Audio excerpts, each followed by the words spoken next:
This is episode 79 of the After Gambling podcast. And in this episode, I want to talk about loneliness.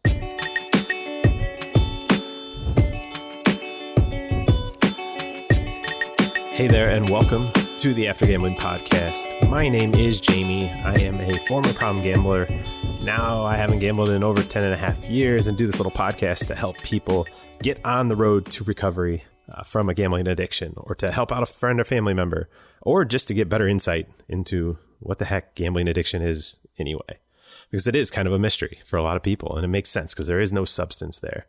So hopefully by listening to the podcast, it gives you a little bit better understanding. And hopefully if you're somebody that's trying to recover, it gets you started down that path of recovery. Now, today I wanted to talk about a subject that is kind of an emotional one, and something that kind of just came to my mind, and I'm just running with it. So it's loneliness. And this popped up because I was looking through some old notes and was talking about the secret that is problem gambling. It's often said that you can't smell gambling on somebody's breath. You can't see it. If somebody's drunk, you can see it, right? If they're using drugs, you can kind of see some of those side effects. And a lot of other addictions, they show up on a person. You can physically see some signs.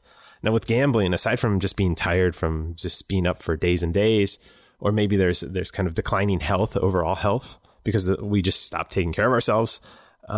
There isn't that obvious sign or signal. And that allows it to be this big secret that we can kind of carry on with and go deeper and deeper into our addiction, which really creates a whole lot of problems. And I've mentioned this before, but I'll mention it again. I mean, when we talk about gambling addiction, this is why I always kind of shake my head at the statistics, trying to capture how many problem gamblers there are out there, because we're so good at hiding it. I mean, my fiance didn't know that I was back gambling. And at this point, I've met thousands of other problem gamblers through meetings or different online venues. And pretty much everybody ends up there because they finally get caught, right? Like somebody around us finally catches on to our secret, and it's no longer our secret. And so we have to go out and get help. So to think that a problem gambling statistic where you just call somebody on the phone and ask them, hey, do you gamble and do you have these gambling problems?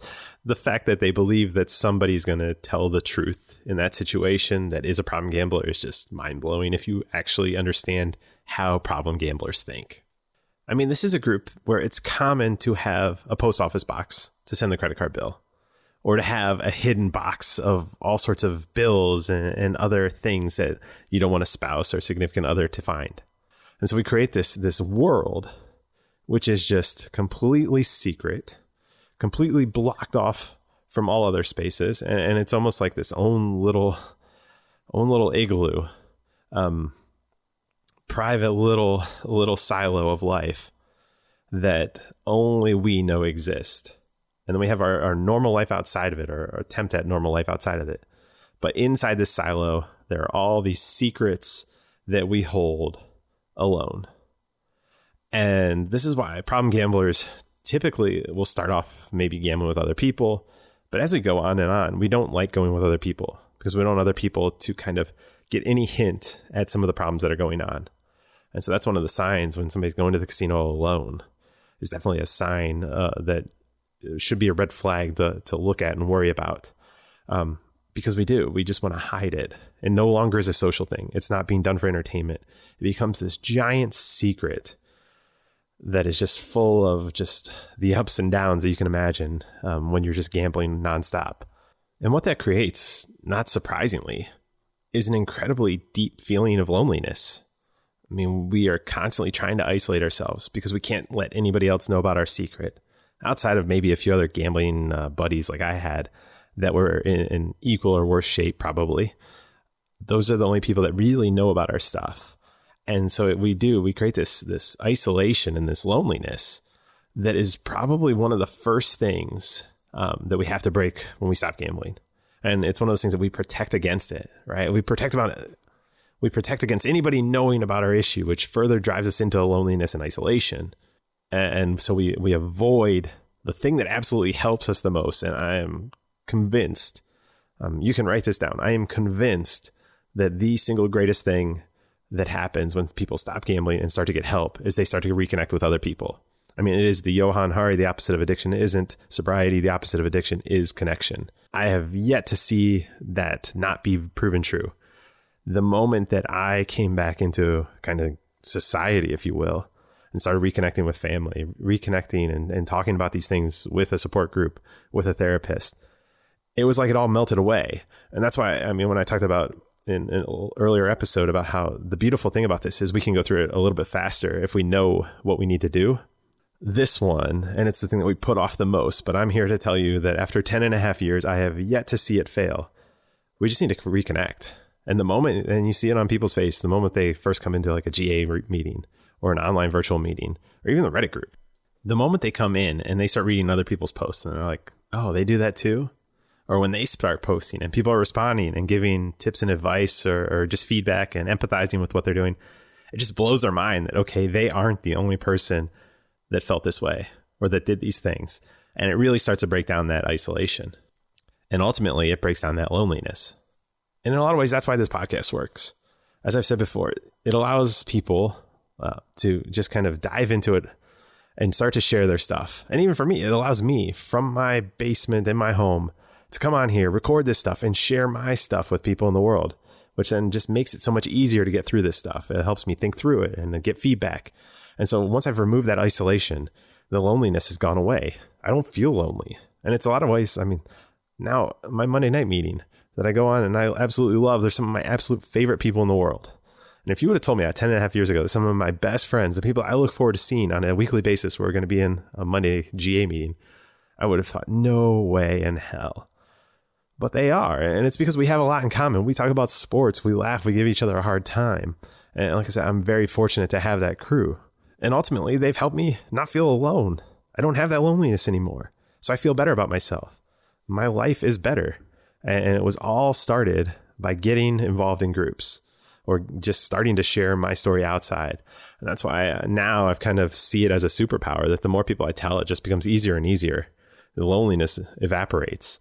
And once you get over that hurdle, I know there's that hurdle of shame and stigma, and hopefully I'm trying to break some of that down. And there's so many other people that are breaking that down right now and kind of showing that this stuff can happen to anybody. And once you realize like this doesn't define you, it doesn't say anything about you other than, hey, you didn't know about something, you got caught up in it, and then you got trapped in isolation and trying to do everything on your own, and you failed.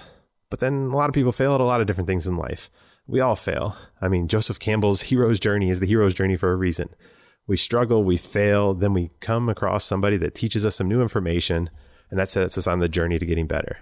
So in doing this episode, my hope is that if you're feeling the loneliness, the isolation, whether you're a gambler or just in life in general, I mean, right now we're all feeling loneliness and isolation because we've kind of been cooped up with coronavirus, right? And with COVID, we're not able to go out and do the things that we normally would. And so we need to look for these ways to reconnect with people and make sure that we're still staying connected. And so if you're feeling a little bit down, depressed, anxious, whatever those things are, well, I highly encourage you, reach out, find somebody to connect with, even if it's just online. A quick little chat back and forth on Twitter or Reddit can go a long way towards not feeling that isolation, that loneliness. So, and obviously with gambling, I'd encourage you to continue listening to the podcast, jump on Reddit. Good friend of mine just jumped on and he's loving it. Shout out to my guy in New Jersey. And yeah, it's just such a great community. And there's so many communities popping up and there's so many other podcasts. Go listen to all of them. That's my advice. The more you listen to, guess what? The less lonely you'll be because you're going to find more and more people that share similar struggles, share similar victories along the way, and are going to be able to show you what that path looks like going forward. And they're, again, going to speed up that path, that recovery phase that none of us really want to last forever. And so don't feel like you need to wear that as a badge of honor. Get through this, and then you can kind of get to the point where, hey, you used to be a problem gambler. Like that's how I am right now. It's something that it no longer defines me because it's no longer true about me. And with that, like I said, I've been able to connect and the isolation is not there anymore. And I don't feel the loneliness. And trust me, the loneliness is probably the worst part. That feeling, that pit in your stomach where you're just like, I know I need help. I've tried and I've tried and I've tried and I just cannot figure this out. And by now, I mean, it's one of those, I mean, in our heads, I think we know that we just aren't going to figure it out on our own. But we've dug such a hole and we've pushed people so far away that we feel like there is no other option. But I'm telling you, there is kind of this option to start to reconnect.